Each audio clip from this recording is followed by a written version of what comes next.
Senhor, muito obrigado pela noite que o Senhor nos concedeu. Muito agradecidos pela oportunidade que temos de estar esta manhã juntos aqui nesta igreja tão querida, tão afável, tão preciosa, igreja do Senhor Jesus Cristo aqui neste lugar. Queira o Senhor nos abençoar na manhã de hoje, como tens feito por tua graça em Cristo Jesus. Dá-nos direção preciosa do Senhor, Deus e o Espírito Santo. Em nome de Cristo nós oramos. Amém. Pode ser assim. Bem, bom dia a todos. Especialmente a você que não dormiu essa noite, já é dia. Bom dia. A segunda coisa eu cheguei aqui e já vi que nós vamos ter um problema. Porque Jesus disse, onde estiver o vosso tesouro, aí estará também o vosso coração. E aí a gente chega ali e começa a sentir esse cheiro. Esse cheiro que vem lá da cozinha. E daqui a pouco é 11 horas, daqui a pouco é 11h30. Aí ninguém mais consegue ouvir coisa nenhuma. Na verdade? Então você, por favor, faça um trabalho para se concentrar aqui. Não deixe o seu coração ir lá para aquela mesa antes da hora. Tudo bem? Tudo certo? O diretor da conferência da Editora Fiel disse que uma vez ele pregou lá em Dói, disse: o lugar mais perigoso do mundo é aquele que fica entre uma pessoa faminta, um homem faminto e um prato de comida. Você não fique nesse meio, não. É muito perigoso. É isso. Lembram vocês que nós estamos fazendo aqui História Batista? Ontem, então, nós trabalhamos.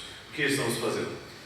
Ontem à noite e hoje, que são palavras um pouco menores do que serão as outras, nós estamos trabalhando o que é ser batista. Como nós falamos, uma igreja batista, o que nós estamos pensando? Ontem nós mostramos que nós, batistas, temos uma história, mas nós não nascemos no vácuo. Nem nós planamos acima da história, ao longo da história, como se nada tivéssemos a ver com as reflexões, com a tessitura histórica, as considerações em cima da palavra de Deus, os grandes debates teológicos. Nós não ficamos à margem nem acima, nós absolutamente estamos no fluxo dessas coisas.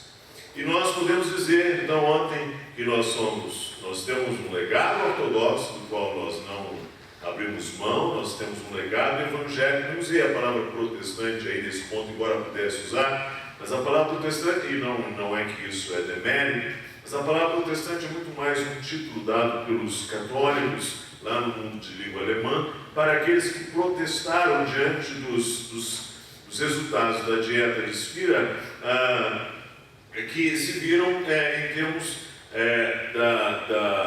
dos condados católicos desfavorecidos. Então era mais uma reação do ponto de vista institucional político, importante, mas o termo evangélico remete muito mais, é um apelido protestante, portanto é um apelido católico, não temos problema com ele, mas o termo evangélico remete para o evangelho. Nós falamos ontem o sentido da supremacia da autoridade das Escrituras e da justificação pela fé, e sem esses dois conceitos, eu insisto, ainda que hoje a gente chama de evangélico muita coisa, sem esses dois conceitos nós não podemos dizer aquela é uma igreja evangélica. Tudo bem, gente? Ok. Falamos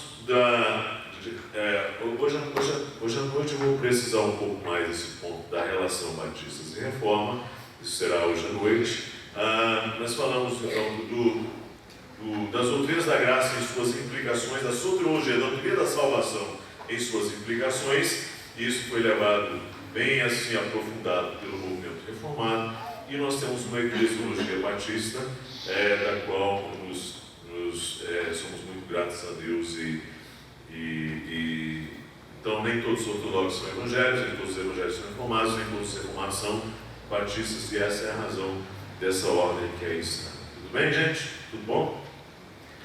Hoje à noite e amanhã serão as duas palavras, penso que maiores, que são panorâmicas históricas. Então, para as quais eu vou pedir um pouco mais a paciência de vocês hoje à noite, porque nós vamos ter um conteúdo histórico que a gente precisa cobrir aí um bom tempo. Mas hoje o que nós vamos fazer de manhã é trabalhar esses distintivos batistas que nós ontem apenas trouxemos assim uma passagem no noite de ontem. Primeiro distintivo é este: membresia regenerada. A saber, a igreja deve ser composta somente de pessoas regeneradas. Isso aqui é, antes de todas as coisas, um grande legado das igrejas batistas para o mundo cristão e o mundo em geral. Assim, uma igreja, ela é composta somente de pessoas regeneradas. Antes de pensar na ideia do batismo, a ideia do batismo está conectada diretamente a esse conceito. Antes de pensar na ideia do congregacionalismo, a gente vai daqui a pouco pensar sobre isso. Antes de pensar em separação igreja-estado, ou mesmo na questão da obra missionária institucional, inclusive, a gente vai ver isso tudo. Mas antes de qualquer coisa, quando nós pensamos uma igreja batista, com o seu legado histórico, a grande bandeira, a grande ênfase foi isso. Foi o que é uma igreja de Jesus Cristo.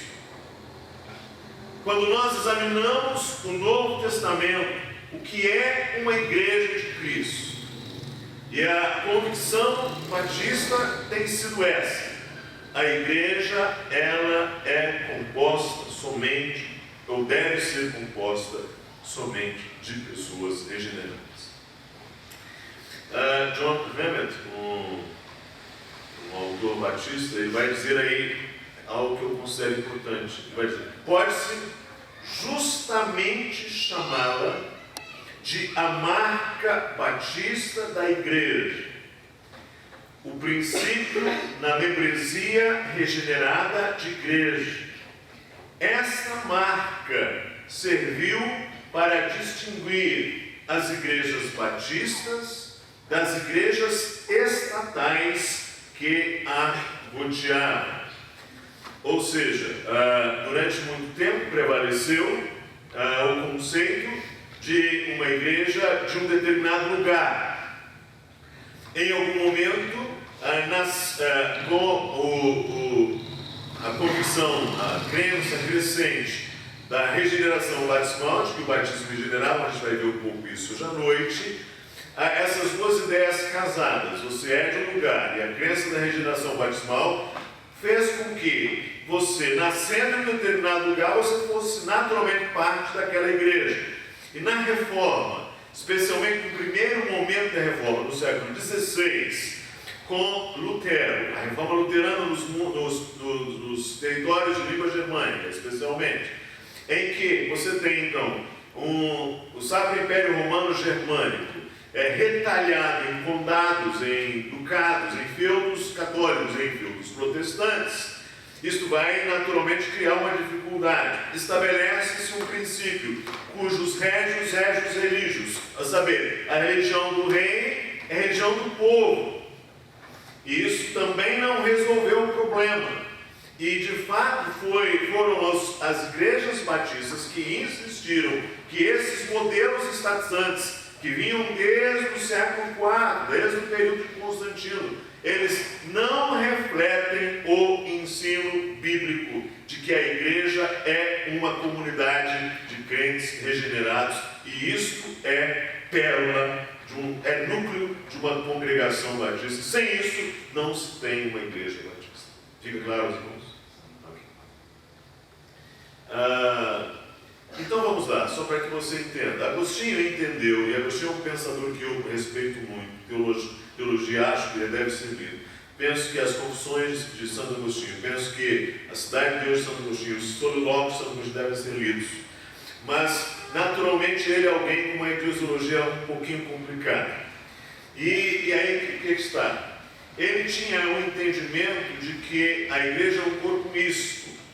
Ele contempla realisticamente a igreja, reconhecendo que na igreja você tem pessoas incrédulas, mas ele assume essa realidade como um fato dado e estabelece então o sentido do corpus pré-mixtum. Ou seja, a igreja acaba sendo então uma instituição por força da realidade composta de pessoas cristãs e não cristãs, crentes e não crentes. Mas ele faz isso já como uma leitura da realidade da igreja. E aí vem aqueles movimentos das igrejas chamadas estatais. E isso mesmo, os primeiros movimentos da reforma são assim. Ou seja, Lutero, o movimento luterano nasce casado com o Estado. Nasce exatamente, Lutero precisa inclusive do apoio dos príncipes alemães para levar adiante a reforma, e naturalmente ele não prescindiu disso, foi importante para ele, mas observe, ele precisou do apoio dos príncipes protestantes, e em alguns territórios, como por exemplo lá na Escandinávia, no que atualmente a Suécia, a Dinamarca, a Finlândia, ali os reis tornaram luteranos, e o luteranismo tornou-se então uma instituição estatal. E o mesmo também da reforma de João Calvino. Ou seja, tenho tido a oportunidade de ir a Genebra já e ver lá a igreja de Calvino, aquele lugar, aquilo se tornou um Estado reformado. Ou seja, o consistório era também uma instituição política. Então Calvino também tem, e mesmo os irmãos presbiterianos em 1648, ainda com a Confissão de Westminster, uma noção de igreja estatal, ou igreja nacional, ou igreja oficial, que é uma doutrina erastiana. Não vou entrar em detalhe em relação a isso, mas basicamente é isso. Desde Carlos Magno ainda você vê aí uma igreja e o Estado bem solidamente casados. Inclusive o imperador é o líder que vem coroar, o líder romano que vem coroar Carlos Magno lá entre os gauleses e tudo isso. E você tem a nossa posição, que é a posição de uma membresia em aliança, uma membresia pactual, que é esse o nosso conceito. Ou seja, nosso entendimento é que nós somos membros em aliança, em pacto, em compromisso uns com os outros. E esse compromisso brota do fato da nossa fé, brota do fato de que o Senhor nos trouxe um novo nascimento, a regeneração. Nós cremos, e nós então nos batizamos num corpo e nos pactuamos em um corpo. Nós não somos ajuntados por outra força que não esta força de Deus em nós, que nos leva a nos pactuarmos. Por isso, as igrejas batistas têm esses seus pactos escritos, geralmente, inclusive. Nós temos esses irmãos aqui que têm, e lemos eventualmente e formamos, que reflete um pacto, um compromisso que nós temos uns com os outros, que ninguém nos impôs, a não ser o Senhor Jesus Cristo e nós mesmos. Fica claro isso? Ok? Tudo bem?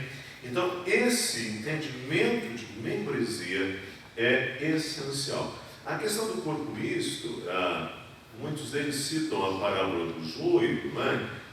Quando Jesus diz: deixai a parábola ambos crescer até a ceifa, para dizer, não, a igreja então vai ter sempre o trigo e o joio. E aí assume, essa inclusive tem sido um texto para defender essa ideia. Quando Jesus diz: deixai-os crescer juntos até a colheita, e no tempo da colheita então faça a separação. E aí assume isso como uma espécie de resignação à realidade que a igreja vai ter sempre pessoas incrédulas e tudo isso. Mas Jesus não está falando da igreja aqui, não é verdade? Jesus está dizendo, veja o texto lá, que na verdade ali o campo é o não. Ou seja, Jesus está dizendo que nós vamos ter nesse mundo pessoas que estarão são incrédulos e são regenerados, e que às vezes sim o diabo vai semear no meio dos crentes essa realidade, mas Isto não deveria ser assim uma condição simplesmente reconhecida por nós e assumida como fato, e deixamos isso de mão e vou trazer as razões para isso. Vou chamar a atenção que diz no capítulo 26 da Confissão Batista de 1689, quando chama para a igreja. Vamos juntos, vamos ler isso, tá para você ler?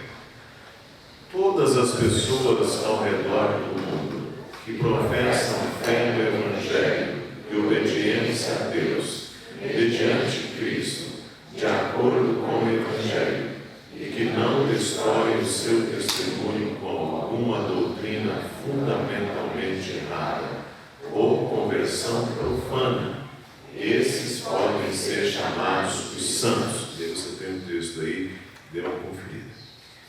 De que se compõe a igreja visível? E agora? E todas as congregações deviam ser constituídas de pessoas assim. Esta é a nossa convicção. Ou seja, isso é uma convicção preciosa para nós. Que as igrejas devem ser constituídas de quem? De pessoas que professam fé no Evangelho e obediência a Deus mediante Cristo, de acordo com o Evangelho, e que não destroem o seu testemunho com alguma doutrina fundamentalmente errada ou conversão profana. Esses são chamados santos. Santos não no sentido imaculado, no sentido romano do termo. Santos no sentido separados, e em santificação pelo Espírito. De que se compõe a igreja visível? E todas as congregações deviam ser constituídas de pessoas assim. Ficou claro isso? Isto é uma ênfase exclusivamente batista. Ficou claro? Não que outros não tenham. E vamos trazer alguns argumentos. Eu vou escolher 3 para eles. Eu vou usar os argumentos de John Ramos, embora haja outros, mas vou chamar a atenção sua para 3. O primeiro argumento é a palavra eclésia ou eclesia. Eu não gosto dessa forma para ser. É eclesia. Bom, a segunda é descrição bíblica da igreja. Como que a Bíblia descreve a igreja? E a terceira é a expectativa bíblica dos membros da igreja. Por que a gente entende que deve ser uma membresia regenerada? Vou chamar para esses 3 argumentos. A primeira palavra é eclesia.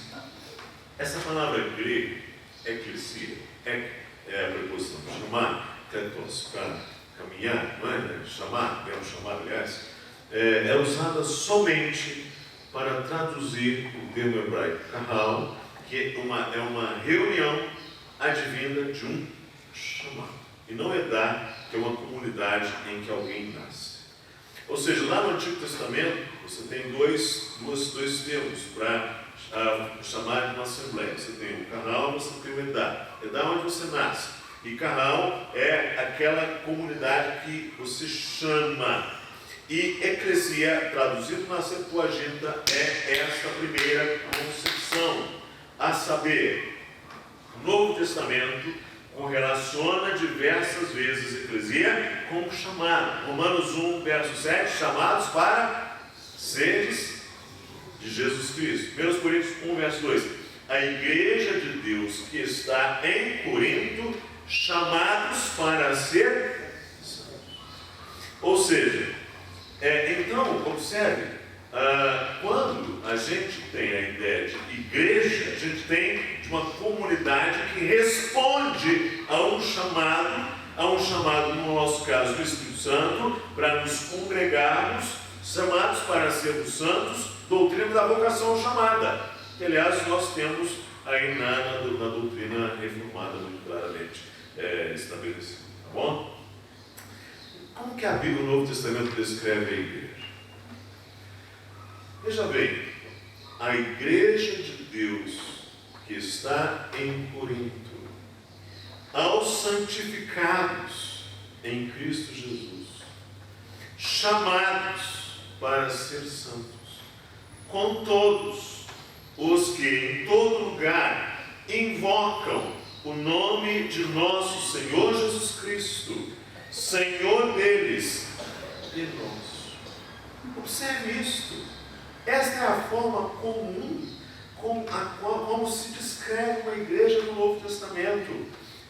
Santificados ou separados em Cristo, chamados para ser santos, invocam o nome de Cristo. Então, olha aí também, Romanos 15, verso 7. Portanto, acolhei-vos uns aos outros. Como é que está lá?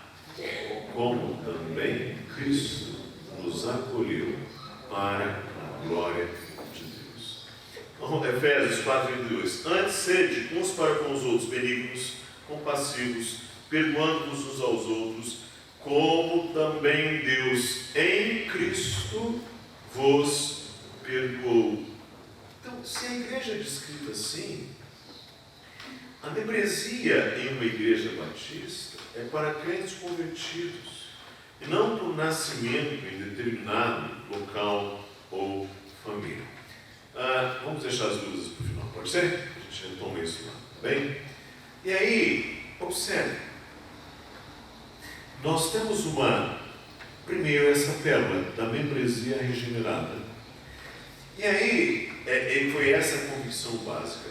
Quando examinaram o Novo Testamento, então chegaram à conclusão de que o batismo que nós temos no Novo Testamento é exatamente o batismo que se ministra àqueles que professam fé. Ficou claro? Ficou. Ou seja, cuja regeneração resulta numa profissão de fé. Isso é chamado de credo batismo. Não existe assim, não deveria ser isso, mas a ideia é distinguir de um credo batismo, é um batismo mediante a fé, que se crê, credo é crer. Bom, então, somente crentes devem ser batizados. Observou essa relação? É assim. Primeiro você tem a conversão, membresia regenerada, e isso então traz claramente a nós o entendimento do batismo. O entendimento do batismo deriva-se, inclusive, entre os batistas, desta convicção de uma membresia regenerada, e hoje à noite eu espero mostrar isso historicamente como se deu. Bom? E aí vamos pensar na importância do batismo. Às vezes as pessoas falam assim, esses batistas estão aí falando do batismo e estão chatos com relação a esse assunto, e eu acho que eles estão certos um pouco, mas por que nós assistimos isso? Vamos ler juntos isso que disse o Senhor Jesus? Vamos lá? Ide, portanto, fazei discípulos de todas as nações, batizando-os em nome do Pai, e do Filho, e do Espírito Santo, ensinando-os a guardar todas as coisas que vos tenho ordenado. E eis que eu estou convosco todos os dias até a consumação do século. Esse texto começa, não exatamente, esse texto começa dizendo assim: Jesus, toda a autoridade me foi dada no céu e na terra. Portanto, se é um portanto, é alguma coisa antes. Toda a autoridade me foi dada no céu e na terra. Portanto, ide, fazei discípulos de todas as nações. Batizando as nações, é isso que Jesus está dizendo? Como é que está ali isso? Como é que vocês dizem? Batizando quem? Os discípulos. Ensinando quem? Os discípulos. Ficou claro? Ficou? E é interessante que isto é grande comissão, e a compreensão da grande comissão não torna o batismo simplesmente uma questão de preciosismo doutrinal. Não sei se você está entendendo. O batismo não é para nós simplesmente uma questão de preciosismo, é exatamente parte do processo da grande comissão inerente ao chamado da igreja, à obra missionária da igreja. Ficou claro isso, gente? Ficou? Então, nós não estamos aqui simplesmente uma questão, preferimos assim ou não preferimos aquilo. O batismo é parte da grande comissão de Jesus.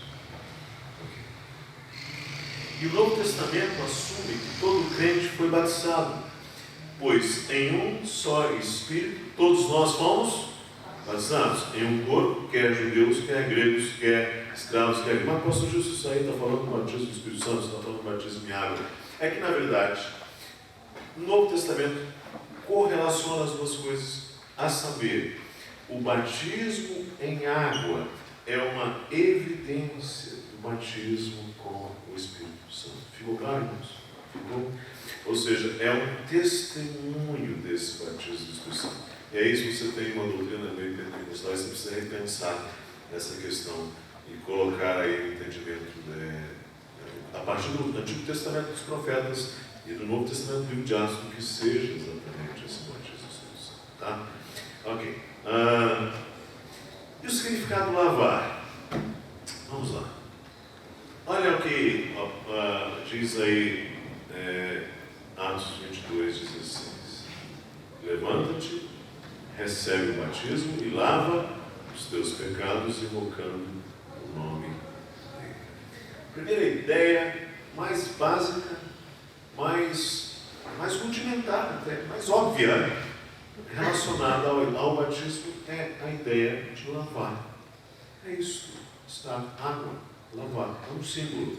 Aproximemo-nos com sincero coração, em plena certeza de fé, tendo o coração purificado de má consciência e lavado o corpo com água pura. Você fala, mas pastor, você está falando também de realidade espiritual. É que o batismo retrata exatamente isso. Cristo amou a igreja e a si mesmo se entregou por ela para que a santificasse, tendo-a purificado por meio da lavagem de água pela palavra. A ideia de lavar é exatamente a ideia mais imediatamente presente no batismo. A Confissão de 1679, capítulo 29 do batismo, vai dizer: o batismo é a ordenança do Novo Testamento, instituída por Jesus Cristo, para ser para a pessoa batizada um sinal de sua comunhão com Cristo, da sua morte e ressurreição, de sua união com Ele, da remissão dos pecados. Você pode examinar esse texto. A gente não tem tempo de fazer isso aqui. Estamos fazendo mais um trabalho mais histórico do que exatamente de teologia bíblica. Mas é muito importante que você considere da consagração da pessoa a Deus através de Jesus Cristo para viver e andar em novidade de vida. Parágrafo 2. Somente podem ser submetidos, vou compreender, a esta ordenança as pessoas que de fato professam arrependimento para com Deus, fé e obediência ao Senhor Jesus Cristo. Isto é o que nós temos nas Escrituras. O que nós não temos nas Escrituras, então, está no silêncio. E nós não fazemos muita doutrina em cima do silêncio. Ficou claro isso, irmãos? O que temos nas Escrituras, claramente, é isto aqui. Ou seja, somente podem ser submetidas ao batismo pessoas que de fato professam arrependimento para com Deus, fé e obediência ao Senhor Jesus Cristo. Vamos ler juntos aí Atos 2, 38 e 48. Esse é o primeiro sermão em Atos do Apóstolo, vamos pregar pelo Apóstolo Cristo. Juntos. Arrependei-vos e cada um de vós seja batizado em nome de Jesus Cristo para a remissão dos vossos pecados e recebereis o dom do Espírito Santo. Você observa, já está aí, deve falar da profecia de Joel, já está a clara conexão do batismo no Espírito Santo e o batismo em águas. Isso é importante. Vamos mais. Então, os que lhe aceitaram a palavra foram batizados, havendo um acréscimo naquele dia de quase 3.000 pessoas. Quem que foi batizado aí segundo esse texto? Não, de acordo com o texto. Quem que diz? Os que lhe aceitaram a palavra. Está claro aí no texto. Ou seja, os que lhe aceitaram a palavra foram batizados. Ainda, o elemento externo a ser empregado nesta ordenança será a água, na qual a pessoa será batizada em nome do Pai, do Filho e do Espírito Santo. Foi assim. O batismo de João, não exatamente trinitário, mas já com água. E o batismo a partir do ministério de Cristo, e então é o que nós temos. Para a devida administração dessa ordenança, é necessária a imersão ou submersão da pessoa na água. E aqui vamos trabalhar um pouquinho isso. Tem havido muita confusão desnecessária em relação a isso. Vamos lá. O significado da palavra grega, batismo, é exatamente isso. É submergir. Isso é o mais óbvio. Tá? Inclusive, por quê? Porque era assim que se lavavam as coisas antigamente. Não tinha, pessoal, não tinha torneira, não tinha chuveiro, não tinha nada dessas coisas. O que se tinha eram recipientes, bacias, potes, panelas, rios, lagos, cassinos, em que as pessoas mergulhavam as coisas para lavar. Ficou claro? Ou seja, não se tinha nada do tipo que não se lavasse mergulhando. Ficou claro? Era assim, não é? Inclusive, é muito interessante, porque a própria Septuaginta, quando vai falar que o sacerdote, quando ele pegava o sangue, ele fazia assim, ele batizava o dedo no sangue e então borrifava, aspergia o sangue. Ou seja, ali no mesmo texto, no mesmo verso, os verbos são diferentes. Fica claro isso? Fica. Então, e os batismos do Novo Testamento acontecia, João batizava em Elim, próximo a Salim, no Rio Jordão, porque ali havia muitas águas. É a forma também que melhor simboliza a realidade espiritual de lavar, e também é a forma que melhor simboliza a ideia da nossa união com Cristo. E nisso Lutero está inteiramente correto na leitura do batismo, não na forma, porque ele manteve a forma da efusão, do derramamento de água. Mas ele está correto quando ele diz que o batismo simboliza a nossa união com Cristo por toda a vida. E ele está correto nisso, a teologia dele é ótima. Aliás, a de Calvino também isso é muito boa. A forma deles é que é ruim. Mas é muito boa a forma, a saber que o batismo simboliza a nossa união com Cristo por toda a vida, a nossa realidade da nossa união com Cristo. É o nosso batismo. E o crente deveria sempre voltar a lembrar do seu batismo. Ok? Ficou claro até aí? E aí, se você tem uma membresia regenerada, pactuada, batizada, em nome do Pai, do Filho e do Espírito Santo, necessariamente surge a compreensão como esses membros pactuados, batizados, se conduzem. Que autoridade? Como se governam? Como se sustentam? É aí que vem um princípio caro, que não é só batista, é também dos congregacionais, embora com alguma divergência em relação a nós. Nós devemos bastante a eles isso também.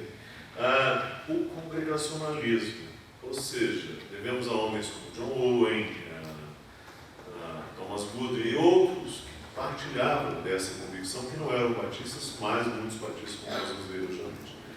A igreja local deve se autogovernar através da decisão de todos os membros. Isso é o congregacionalismo batista. Então, observe lá essa sequência. Você tem a conversão, a membresia regenerada, o credo e o batismo crente, e isto resulta na compreensão da competência da igreja local. Isto faz com que o entendimento batista que a igreja, a congregação, essa congregação é competente para, à luz dos seus, à luz da Escritura, à luz da obra do Espírito, à luz do pastoreio fiel dos seus pastores, chegar às suas convicções para se governar, sem que precise de uma autoridade política, ou uma autoridade institucional, ou uma autoridade eclesiástica, ou um sino, ou um colégio de bispos, ou um colégio de cardeais, o bispo de Roma que seja, ou o patriarca lá, lá de Constantinopla que seja. Nós não precisamos disso. Nós precisamos, a igreja é uma comunidade local ali e isso basta.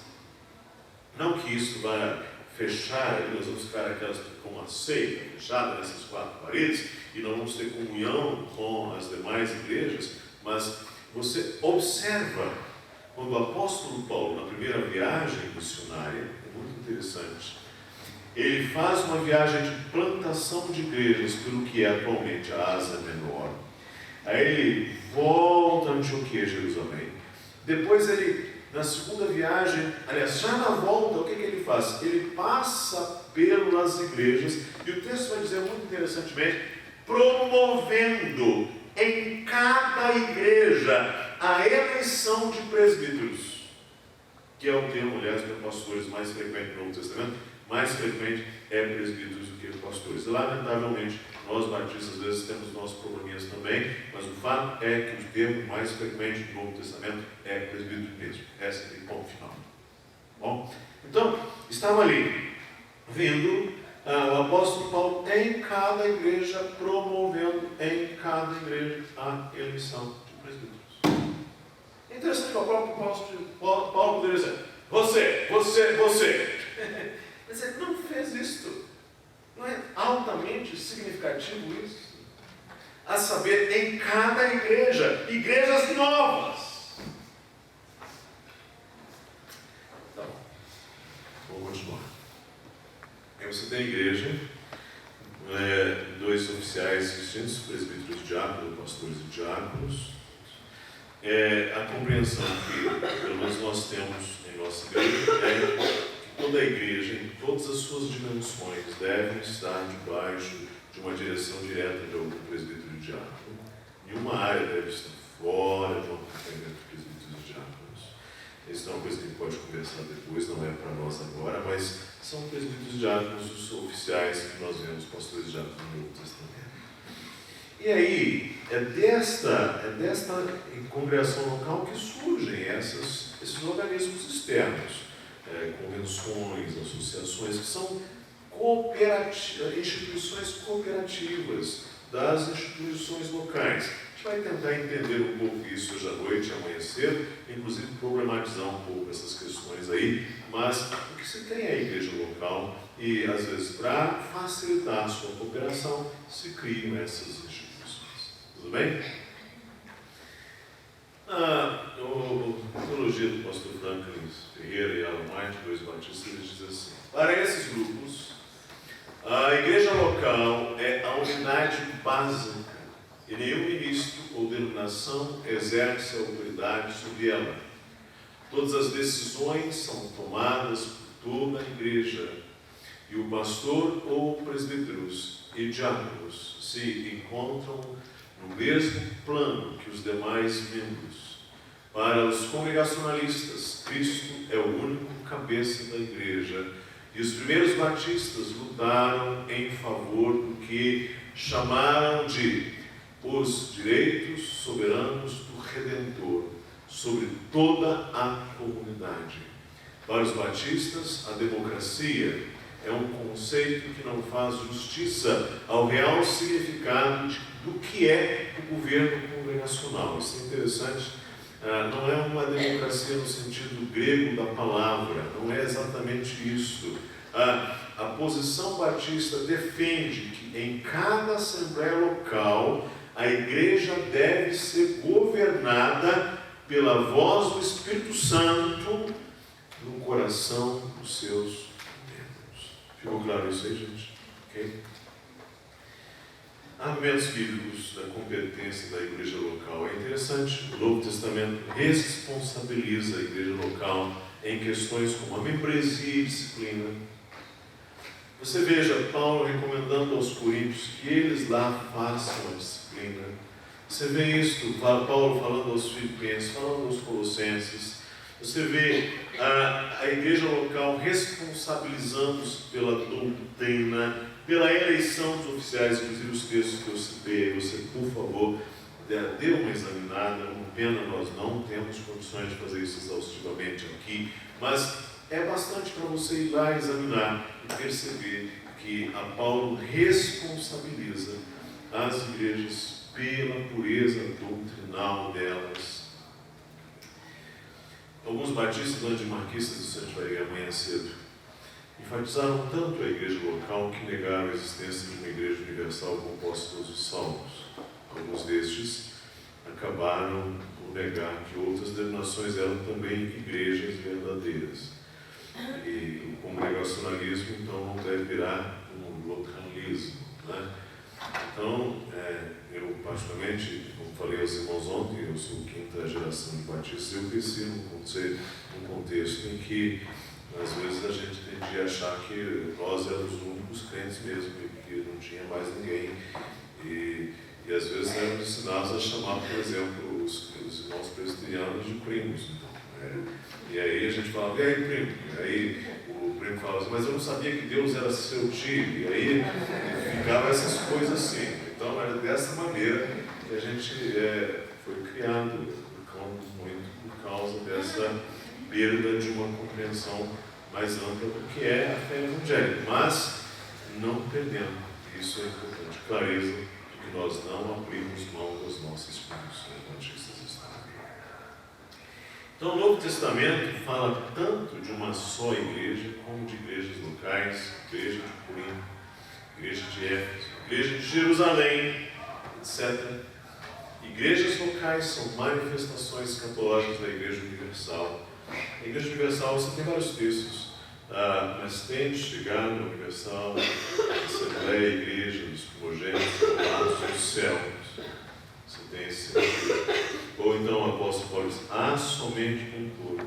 Você tem igrejas locais, todas as igrejas dos gentios, saudai igualmente a igreja que se reúne na casa deles.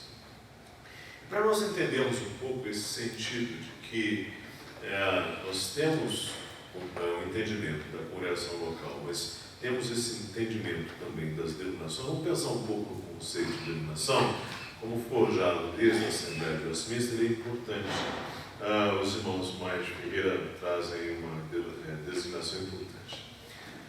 O termo denominação foi primeiramente usado por um pequeno grupo entre os puritanos que defendiam o sistema congregacional para representar um importante princípio.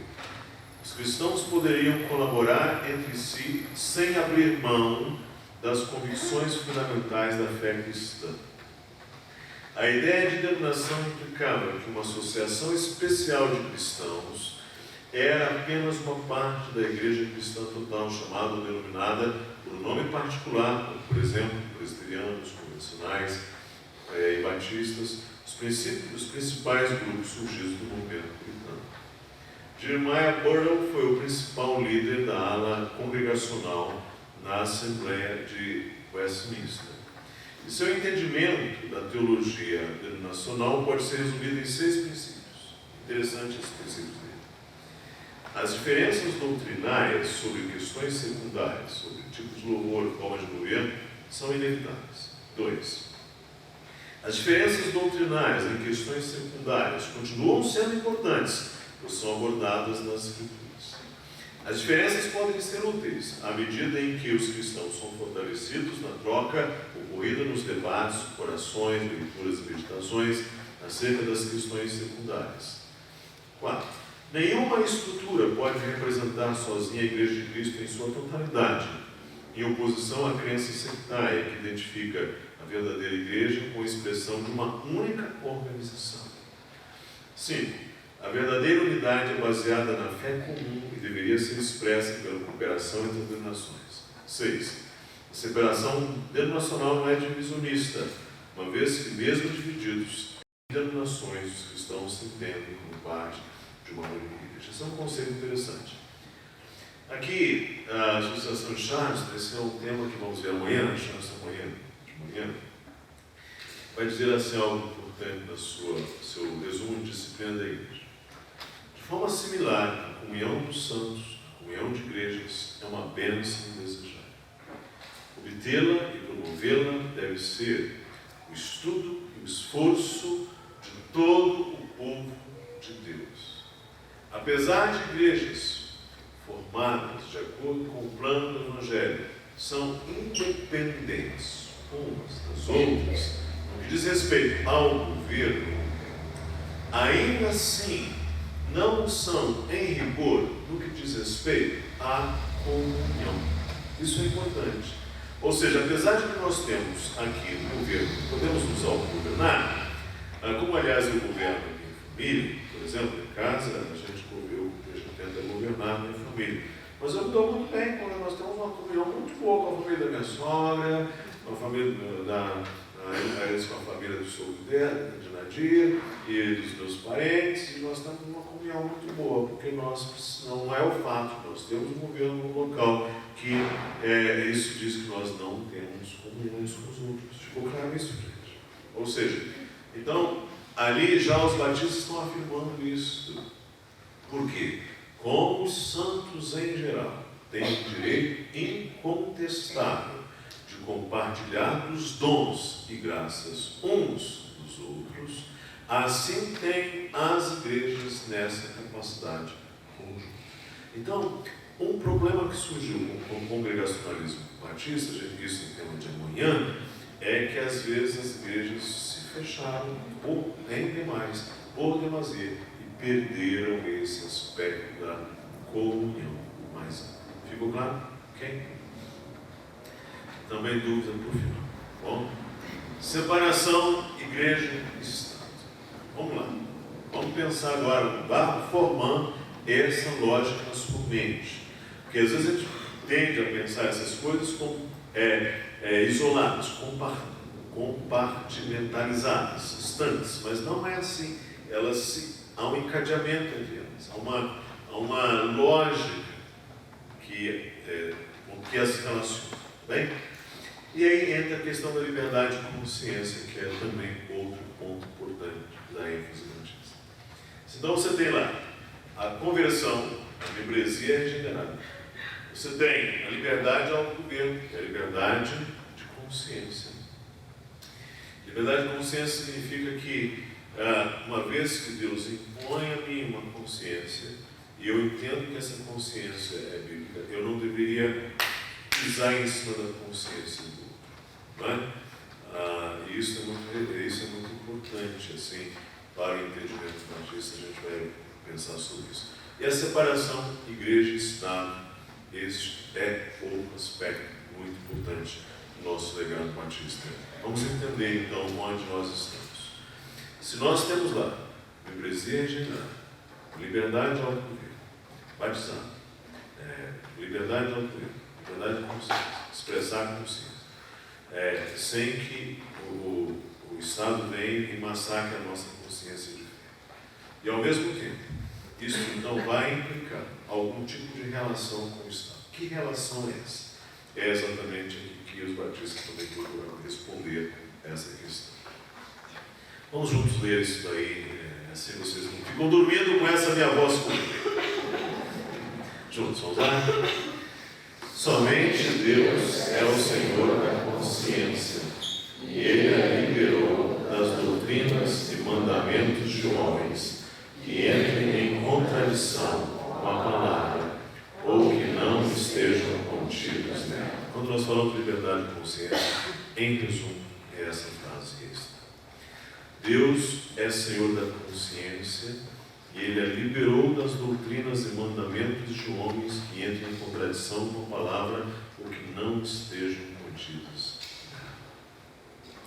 Por isso, acreditar em tais doutrinas ou obedecer a tais mandamentos por causa da consciência é trair a verdadeira liberdade de consciência.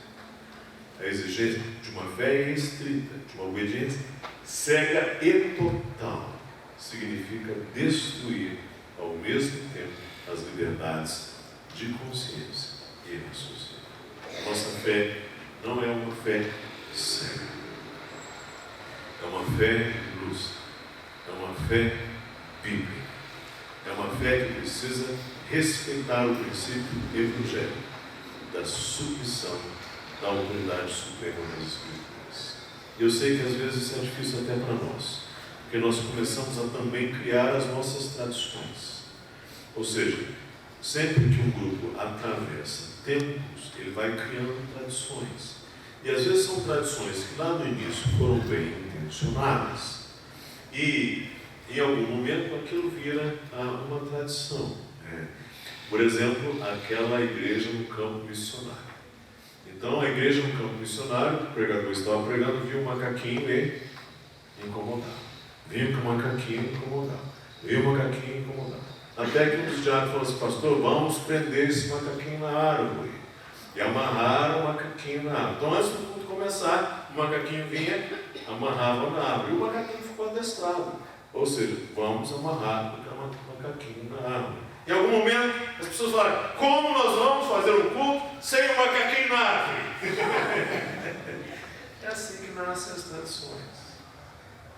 Ou seja, e aí às vezes, por conta das nossas tradições, a gente acaba também rompendo com os princípios bíblicos. A história mais drástica, Maurício Andrade que me contou. Em algum momento as pessoas já estavam adorando também o macaquinho. Não é interessante? Então você observa como as tradições, às vezes, elas vão nos distanciando do nosso próprio princípio, que é o princípio de submissão às Escrituras. Fica claro? É difícil, às vezes até para nós mesmos lidarmos com isso. Então vamos lá. Duas esferas instituídas por Deus, mas separadas. Igreja e Estado, necessárias. Nós não temos aquela ideia anarquista de que o Estado não é necessário. Nós entendemos que ele é necessário. Estamos numa confissão batista antiga, diferentemente dos anabatistas e menonitas. Eles têm uma característica um pouquinho diferente, isso aí a gente vai falar talvez hoje à noite. Mas a gente tem essa convicção que é Estado. Então, Igreja e Estado, nós entendemos a legitimidade desses dois espaços, mas são realidades distintas e separadas. Não necessariamente independentes, elas têm relações, mas são separadas. Bom? Dúvida nenhuma? Então agora observe por que dessa ênfase. Aliás, a igreja ou associações de igrejas devem difundir a fé e não o Estado. Ficou claro? Então vamos lá. Por que essa ênfase missionária é tão característica entre os batistas? Preste atenção nessa lógica. E é isso que eu quero insistir aqui. Essas coisas não estão desconectadas. Elas estão absolutamente concatenadas. Porque a prática, uma teologia molda práticas. Ok? Vamos lá. Você tem uma conversão, uma membresia pactuada, regenerada, que então isso se manifesta no ato do batismo e no pacto que esses membros formam entre si. Você tem então essa congregação local com liberdade de autogoverno que crê na liberdade de consciência. Nenhuma autoridade deve nos impor uma fé que não seja aquela que esteja cativa às Escrituras.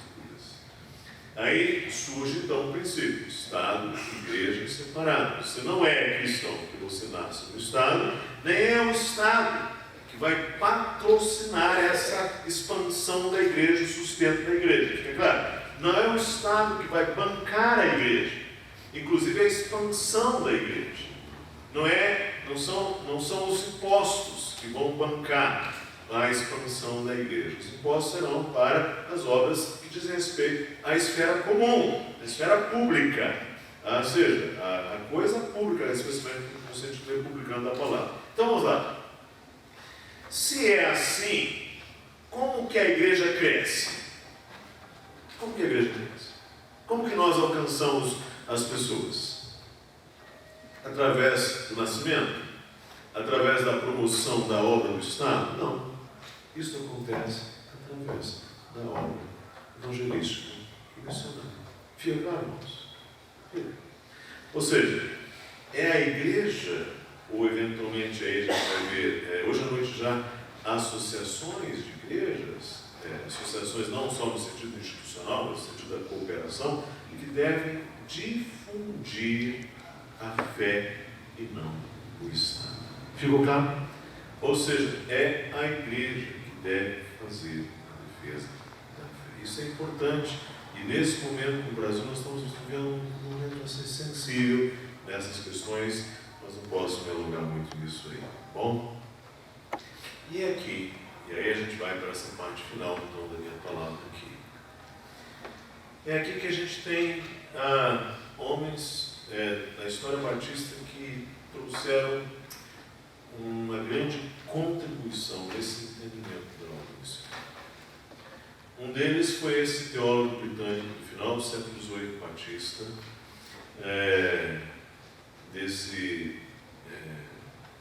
do final do século XVIII para o início do século XIX, britânico, chamado Andrew Fuller. Uma obra dele deve ser publicada em breve em português. Eu estou incentivando a publicação dessa obra aí. E na qual o Evangelho digno de toda aceitação, na qual ele faz a defesa da obra missionária. E ele fez a defesa da obra missionária num contexto batista do século XVIII que estava meio reticente em relação à obra missionária.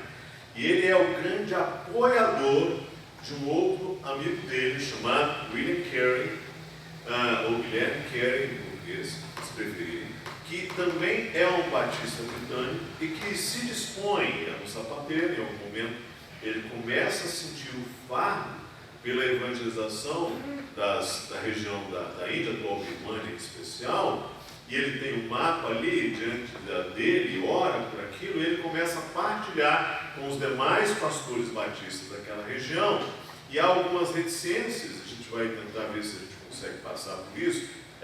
E aí o Andrew Fuller faz a defesa daquilo que é, por assim dizer, a obra clássica de defesa entre os batistas da obra missionária. E aí surge então o movimento missionário moderno. Por que moderno? Moderno porque é a primeira vez então que igrejas, no sentido mais amplo, se reúnem para formar um tipo de base. E é uma associação britânica, missionária britânica surge aí, para sustentar o missionário com base naquela frase clássica do William Carey, que diz: eu vou descer as minas, mas vocês vão segurar as cordas. Ficou claro? Ou seja, eu vou descer lá, usando um momento bastante conhecido dos britânicos, das minas, lá daqueles buracos que as pessoas desciam lá embaixo. Então os britânicos entenderam muito bem isso, e ele falou: eu vou descer as minas, mas vocês vão segurar as cordas. E esse sentido de uma obra missionária, em que o missionário vai, mas está atrás da retaguarda de uma igreja, orando, acompanhando, supervisionando, contribuindo, interagindo, isso inaugura, aí a obra batista inaugura o que se chama do movimento moderno de missões. Não significa que houve missões antes, não, houve muitas, mas significa que agora a obra missionária adentra a um contexto novo, a um movimento novo. E William Carey, então, ele será assim, marco de um missionário importante batista, de grande influência na Índia, de transformação, de um grande impacto, de transformação de elementos culturais importantes no meio hindu. Por exemplo, só para que vocês saibam, quando William Carey chegou lá naquelas regiões hindus, havia, por exemplo, uma prática chamada sati, a prática de enterrar as viúvas juntas com os maridos falecidos. Preste atenção nisso. Você gostaria de ser uma viúva no contexto daquele? E aí tinha essa prática, e a William Carey responsável por confrontar essa prática. Isso foi prática milenária, isso era imensamente difícil. Preste atenção, traduzir a Bíblia, evangelizar, e isso é um legado importante, irmãos, a obra missionária, a obra dos batistas. Esse irmão que está do lado de cá, a Dona Judson, já é um americano. É interessante que ele é um congregacional lá da Nova Inglaterra. A gente vai ver isso amanhã cedo. E o que acontece? Ele é enviado para a Birmania como missionário pelos congregacionais. Quando chega lá, nessa viagem para as Índias, ele entra em contato com William Carey e se convence da posição batista de batizar e da imersão. Ficou claro? ele então é batizado, torna-se um batista. E aí o que acontece? É preciso então que agora a obra dele seja sustentada. E é nesse contexto do Judson que começa a chamada convenção trienal, a gente vai ver isso amanhã cedo, para sustentar a obra do Judson, através de um batista chamado Luther Rice, que aliás foi muito importante para a obra de evangelização no Brasil, porque ele é o primeiro a encarar a necessidade de se mandar missionários para o americano, se mandar missionários para o Brasil. E Luther Rice, Lutero Rice, ele é alguém então, que vai unir os batistas para dar suporte à obra missionária de Judson, e a partir daí você tem então um início do movimento missionário norte-americano, que será, de fato, o movimento batista missionário norte-americano, um grande movimento missionário na história da igreja, incomparável do ponto de vista do tamanho e do alcance da repercussão. Ficou claro, irmãos? Esses então são distintivos nossos. Alguém é capaz de lembrar? Vamos lá os nossos. Então, veja aí, desde o final do século XIX e no século XX, os batistas norte-americanos levaram em efeito o maior movimento missionário da história da igreja. Esse movimento teve imenso efeito na evangelização do Brasil, e por meio dele teve origem as denominações batistas no Brasil. Alguém é capaz de lembrar então, esses distintivos que eu trouxe? Primeiro, quem lembra? Membresia regenerada. Segundo? Não, antes. O batismo do crente, o credo do batismo. Terceiro, a congregacionalismo, a congregação local, competência da igreja local. Quarto, separação igreja e Estado. E quinto, o crescimento da igreja através da obra evangelística missionária. Ficou claro isso, irmãos? Se você não consegue crer nessas coisas, então aí sim você talvez não seja exatamente um batista. Ficou claro? Ainda que a gente possa respeitar naturalmente a sua fé. Tudo bem?